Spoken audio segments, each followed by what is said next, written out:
Hello everyone, my name is Abigail Bancroft and I'm an occupational therapy student from the University of St. Augustine. I'm currently completing my capstone project over aquatic therapy and lymphedema. The purpose of my project is to educate you on what aquatic therapy is, the benefits, and how it can benefit you. I have a brochure and flyer attached to my YouTube bio that also provides additional information.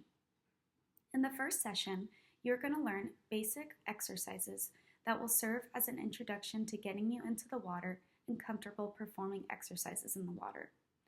The exercises are meant to start basic and will progress and become more functional as the sessions continue. If at any time you need to hold on to the pool's edge or railing if available, feel free to do so. I want to remind you to start slow and progress slow. It is important that we do not progress too fast as we can make symptoms worse. These sessions, again, are meant to introduce you to aquatic exercises with little to no equipment and help you gain confidence to perform them on your own. Let's get started. Every session will start with diaphragmatic breathing, also known as belly breathing. This form of breathing is important to stimulate deep lymphatic flow. To perform this, you want to inhale for 3 seconds and exhale for 3 seconds.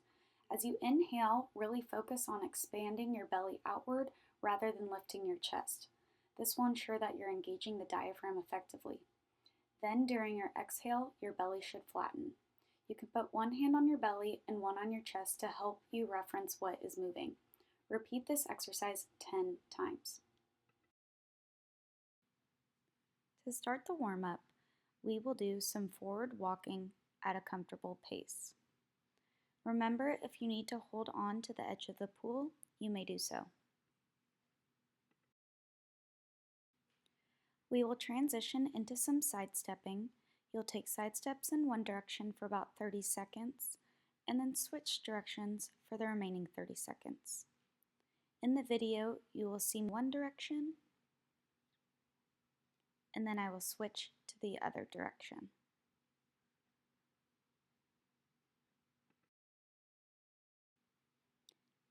To end the warm-up, we are going to walk backwards. Make sure to be aware of your surroundings and again maintain a nice and easy pace, whatever is comfortable for you. We are going to start off with single leg front kicks. You will start in a standing position with your feet a couple of inches apart. Then with one leg, perform a small kick straight out in front of you and then lower your leg back down. During this exercise, you really want to focus on only moving the leg that is kicking while keeping your trunk still.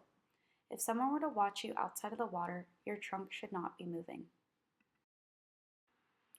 Next, we have single leg side kicks. You will start in a standing position with your feet a couple of inches apart. Then with one leg, perform a small kick straight out to the side and lower your leg back down. During this exercise, you want to focus on keeping your trunk still rather than kicking as high as you can. Next, we have single leg back kicks. You will start in a standing position with your feet a couple of inches apart. Then with one leg, perform a small kick backward and lower your leg back down. Squeeze your glute as you kick back and focus on maintaining your upright posture and only moving the leg that is working. Now we are going to be doing some marching in place. You will start in a standing position with your feet a couple of inches apart. Lift one knee up to about hip level while squeezing your glute and then lower back down. You will repeat this with the opposite leg. For this exercise, you will alternate legs and maintain a steady rhythm that is comfortable for you. This is a great exercise to prepare you for activities such as climbing stairs or stepping over thresholds such as getting into the bathtub. Now we will be doing some calf raises. You will start with your feet flat on the ground, about a couple of inches apart. With both feet, rise onto your tiptoes, pausing briefly, and then lower back down. Focus on squeezing your calf muscles as you rise. Picture you getting onto your tiptoes to reach for something in a high cabinet. For some core, we have trunk rotations. You will start by having your arms straight out in front of you while holding a pool noodle horizontally. You will twist your trunk to one side while keeping the pool noodle in front of you and your hips will stay squared. Then you will return back to the center and repeat on the opposite side. The farther you rotate, the harder the exercise will be.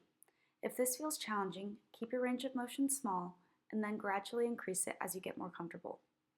You can use a pool object that floats or just perform this exercise with your arms straight out in front of you. This is the end of the session where we can do a check-in with our bodies. We can ask ourselves, how did this session feel? Was it too easy, too hard, or just right? If you felt the session was too easy, this is an opportunity where you can add on an additional set to the exercises or progress to session 2. If you felt the session was too difficult, modify it and reduce the number of total exercises or reduce your amount of reps. So instead of aiming between 10 to 15, you can try for 5 to 10. If the session felt just right, repeat it until you are comfortable to progress to session 2. Remember to listen to your body, stay hydrated, and check out the question of the session in the video description.